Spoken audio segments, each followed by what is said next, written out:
Hello guys, welcome to ATP knowledge junction.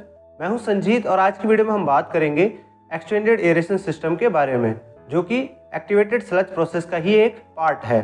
तो आज की वीडियो में हम बात करेंगे कि एक्सटेंडेड एरेशन सिस्टम होता क्या है, इसके प्रोज क्या हैं और इसके कॉन्स क्या हैं। तो चलिए शुरू करते हैं।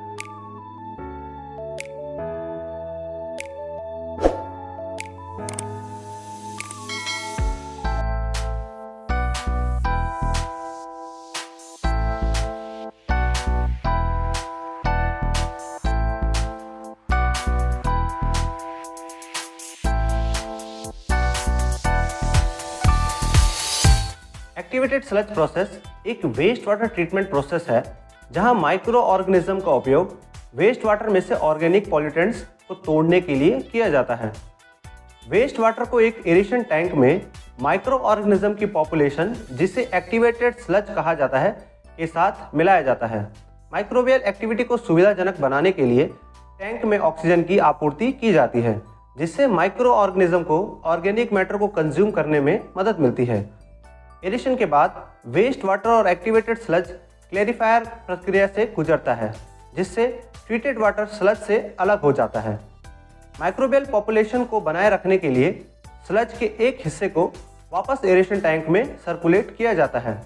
यह प्रक्रिया वेस्ट वाटर से कंटामिनेंट्स को हटाती है, जिससे ट्रीटेड वाटर प्रोड्यूस होता है, जिसे सुरक्षित रूप से पर्यावरण में छोड़ा जा सकता है या पुनः उपयोग में लाया जा सकता है।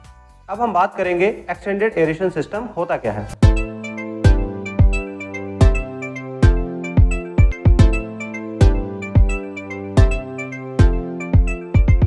बायोलॉजिकल ट्रीटमेंट के लिए वेस्ट वाटर ट्रीटमेंट प्लांट में एक्सटेंडेड एरेशन सिस्टम एक व्यापक रूप से उपयोग की जाने वाली प्रोसेस है। यह एक्टिवेटेड स्लज प्रोसेस का ही एक स्पेसिफिक वेरिएंट है, जहां एरेशन फेज आमतौर पर 24 से 48 घंटे तक विस्तारित किया जाता है। इस लंबे एरेशन टाइम की वजह से वेस्ट वाटर और माइक्रो ऑर्गेनिज्म को अधिक कांटेक्ट टाइम मिलता है, जिससे ऑर्गेनिक मैटर का और अधिक ब्रेकडाउन होता है। एक्सटेंडेड एरेशन प्रोसेस बैक्टीरिया और अन्य माइक्रो ऑर्गेनिज्म के विकास को बढ़ावा देती है, जो कि ऑर्गेनिक मैटर का उपभोग करते हैं, जिससे वेस्ट वाटर में ऑर्गेनिक मैटर का कॉन्सेंट्रेशन कम हो जाता है। यह process low to moderate level के ऑर्गेनिक पॉल्यूटेंट्स, जो कि डोमेस्टिक और इंडस्ट्रियल वेस्ट वाटर में पाए जाते हैं, के उपचार में अपनी इफेक्टिवनेस के लिए जानी जाती है। माइक्रोबियल एक्टिविटी के लिए ऑप्टिमल कंडीशन बनाए रखने के लिए ऑक्सीजन लेवल, पीएच और अन्य पैरामीटर्स की सावधानीपूर्वक निगरानी की आवश्यकता होती है। कुल मिलाकर extended aeration process waste water को पर्यावरण में छोड़ने से पहले उसके ट्रीटमेंट के लिए एक एफिशिएंट और कॉस्ट इफेक्टिव समाधान प्रदान करती है। अब बात करते हैं एक्सटेंडेड एरेशन सिस्टम के प्रोज के बारे में। First, efficient organic matter removal. Extended aeration system waste water और माइक्रो ऑर्गेनिज्म को अधिक कांटेक्ट टाइम प्रोवाइड करता है, जिससे ऑर्गेनिक मैटर और अधिक ब्रेकडाउन होता है। इसके परिणाम स्वरूप वेस्ट वाटर से ऑर्गेनिक मैटर को प्रभावी ढंग से हटाया जाता है। Second, minimal operator intervention. Extended aeration system अक्सर स्वचालित होती है और एक बार ठीक से स्थापित होने के बाद मिनिमल ऑपरेटर इंटरवेंशन की आवश्यकता होती है। इससे लेबर कॉस्ट कम हो जाती है और सिस्टम को ऑपरेट करना अपेक्षाकृत आसान हो जाता है। Third, reduce sludge production.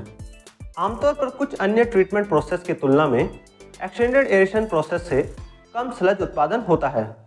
इससे स्लज हैंडलिंग और डिस्पोजल से जुड़ी लागत कम हो जाती है। अब हम बात करेंगे एक्सटेंडेड एरेशन सिस्टम के कॉन्स के बारे में। First, large footprint requirement. Extended aeration system में अधिक कांटेक्ट टाइम के लिए आमतौर पर बड़े एरेशन सिस्टम की आवश्यकता होती है, जिसके लिए अधिक महत्वपूर्ण भूमि या बुनियादी ढांचे की आवश्यकता होती है।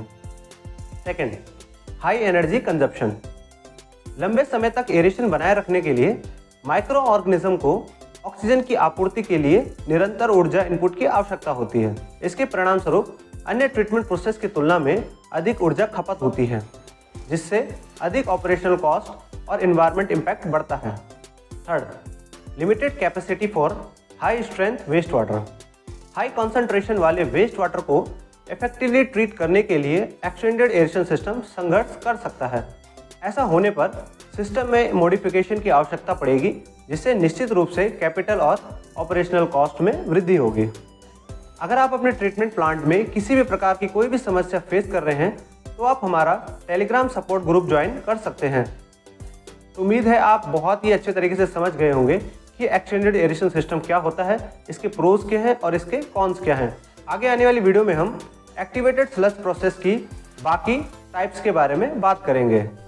उम्मीद है आपको वीडियो पसंद आई होगी। वीडियो अगर इन्फॉर्मेटिव लगी है तो वीडियो को लाइक करें और चैनल को सब्सक्राइब जरूर करें। Thank you guys.